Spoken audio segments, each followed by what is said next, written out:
Alligator jaws. Welcome to the Know the Difference Minute for Thursday, July 6th. Alligator jaws can open wide. When their jaws are open, one thing you know is that the gap will close. There are a lot of gaps in the market and macroeconomic today. The biggest one on display this week is between the ISM Services Index and the ISM Manufacturing Index.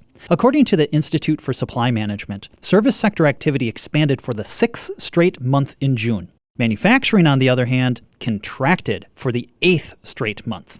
The gap between services and manufacturing is rarely this large. Historically, when the gap gets this large, it has marked a bottom for manufacturing, but sadly, also a peak for services. The net effect has oftentimes been a recession.